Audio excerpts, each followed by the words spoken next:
Picture a god chained to a frozen cliff at the world's edge, an eagle tearing the flesh from his side. This is the punishment. But what was the crime? He gave us everything. This is Prometheus, remembered as the thief who stole fire. The truth is Stranger, the champion of mankind, who defied the king of the gods for us and paid forever. The three wars for heaven were over. The titans chained, the giants buried, Typhon sealed beneath the burning mountain, and now at last the great story came down from the clouds to the earth. It came down to a small, shivering creature the gods barely noticed, and the one immortal who loved it. Prometheus was Titan-born, and his name meant Forethought, the one who sees what is coming. Having foreseen the war, he sided with Zeus against his own kin, and so walked free while the Titans lay chained in the dark. And of all the deathless gods, he alone looked down.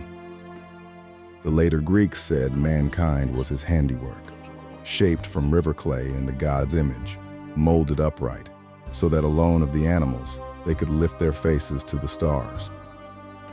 In those first days, gods and mortals were not yet parted, and the day came when the two races met at Mecone to settle once and for all how they would share the world.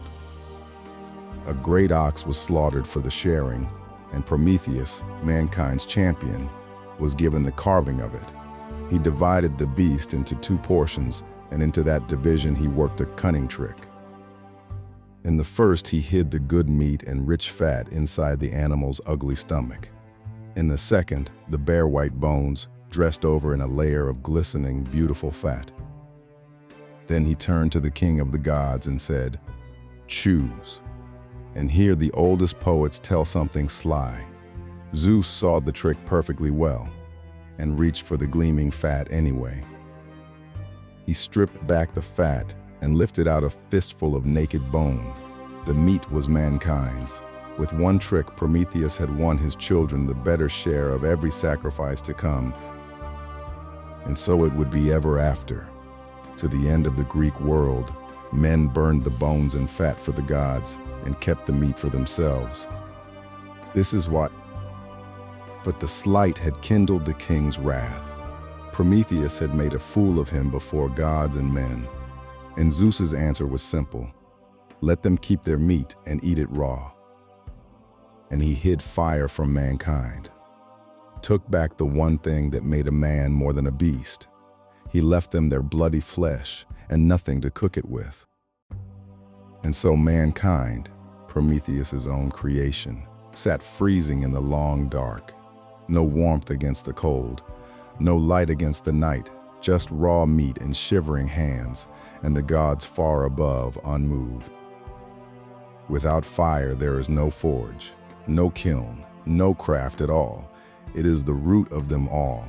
And watching his children freeze in the dark, the Titan could not bear it. So he resolved on the theft that would name him forever. He knew the cost. Forethought could see the eagle and the chain already, and he climbed unseen to where fire is kept.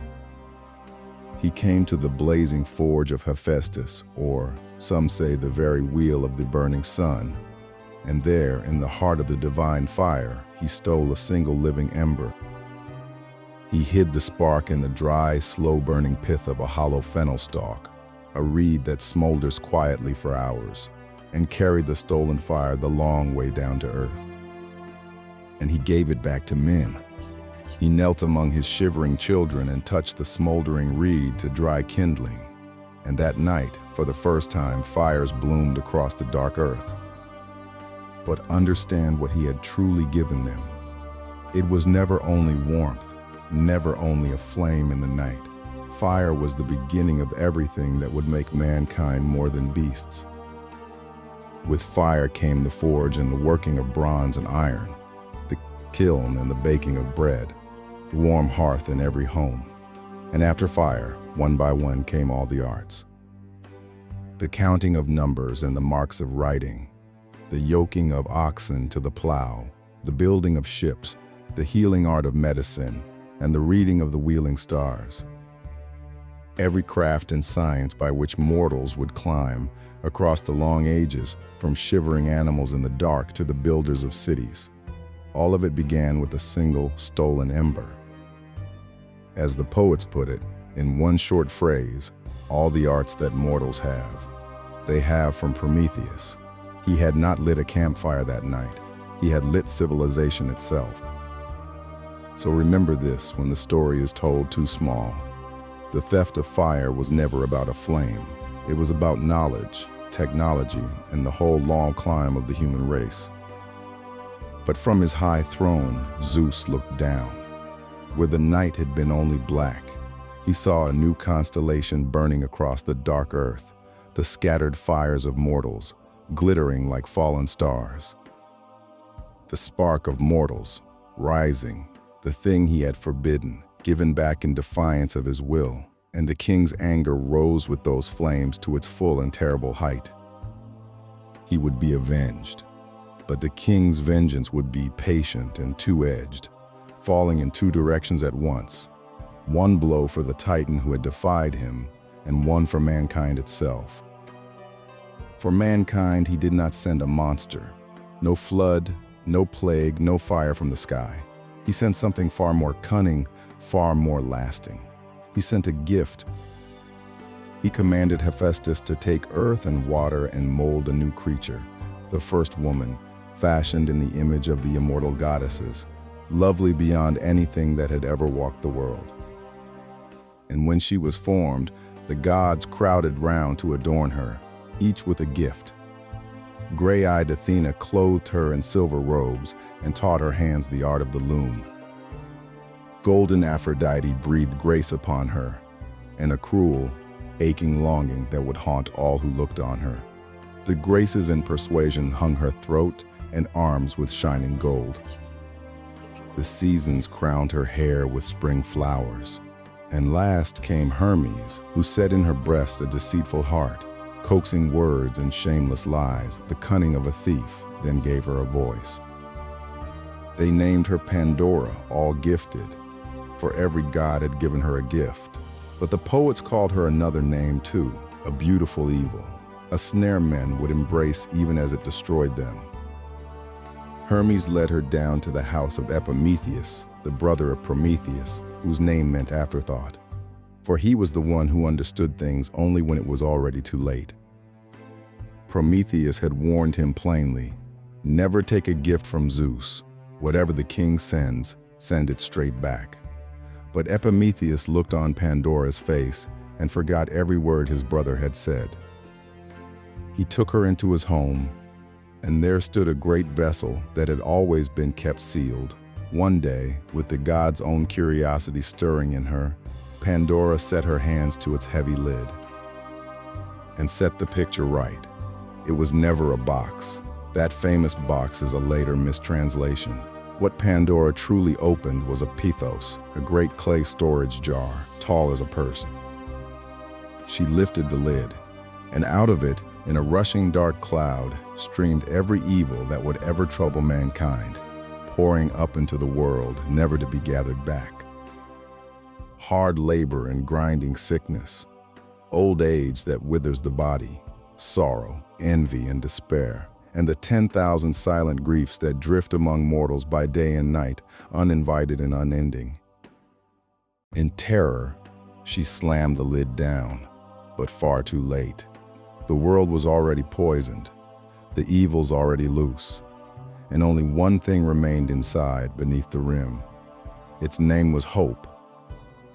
And here the Greeks fell to arguing and never truly stopped. Was hope a mercy, the one good thing left behind, to comfort us in a world now full of evils?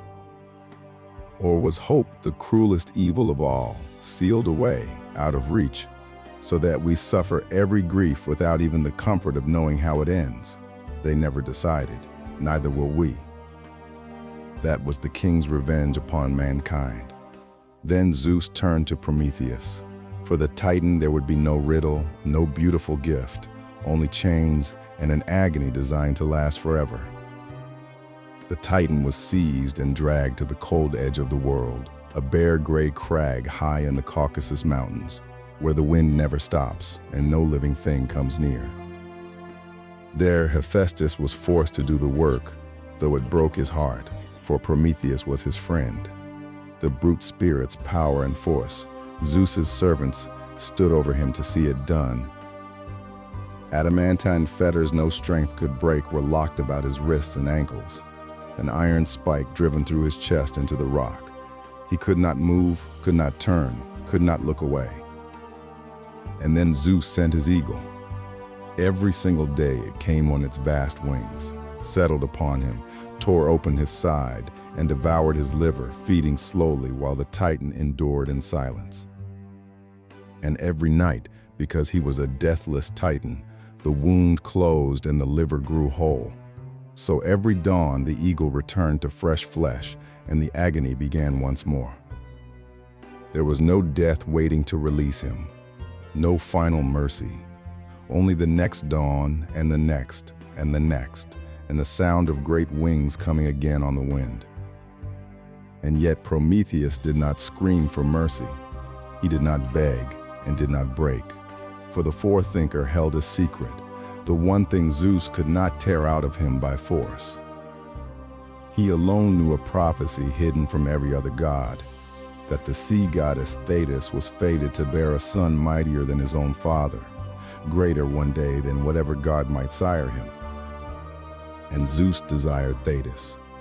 So long as Prometheus kept his silence, the king walked blindly toward the very fate he most feared, the same trap that had already swallowed the rulers before him. Remember the wheel of this story. Uranus was overthrown by his son, Cronus by his, and here chained to a rock was the one who knew it could turn one last time against Zeus. So the benefactor of mankind, nailed to his crag, held in his silence the secret that could end the reign of heaven. Torment on one side, the throne of the universe on the other. And so the two were locked together in a long, silent war, the agony of the Titan against the fear of the king for age upon age, with neither willing to yield. It would take a mortal to break the deadlock. Generations later, in the age of heroes just beginning, a man came wandering to the edge of the world in the middle of his great labors. It was Heracles.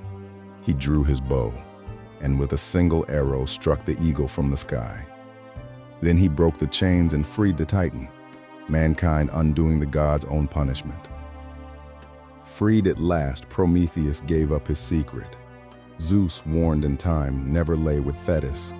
He gave her to a mortal, so the son who might have toppled heaven was born a mortal hero. That son would be Achilles, the greatest warrior who ever lived, fated to fall at Troy, and with the danger turned aside, the wheel of succession, turning since the world began, at last stopped. And mankind was left holding the whole of its strange inheritance, all of it bought by a single Titan who loved a lesser race more than he feared the king of the gods. Fire, the forge, the written word, the plow, the ship, the healing hand, but also toil and sickness and grief and the death at the end of every life, the gift and the curse together. For this is the deepest truth the story carries. To become fully human, to hold knowledge and craft and cities is in the same breath, to hold suffering and mortality as well. You cannot have the fire without the jar. The two came into the world together and have never been parted. And beneath it all, beneath every evil loosed upon us, there still remains hope. And Prometheus saw it all coming. Every dawn of the eagle, every age upon the chain. He read the whole cost before he climbed for the ember, and gave us fire anyway, that is forethought. And his spark passes to us still.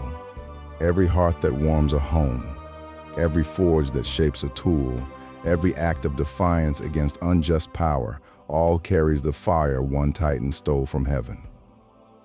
The age of the gods and their wars is behind us. This was the first story of the age of men, its gift, its grief, its hope, the day mythology came down to earth. And now the great story belongs to mortals, to heroes in their impossible labors, to love and loss and the choices that make a life, and to the monsters still waiting in the dark. Thank you for watching. If this tale stayed with you, subscribe. A new myth arrives every week, and you won't want to miss what comes next. Until then, may the old stories keep their hold on you.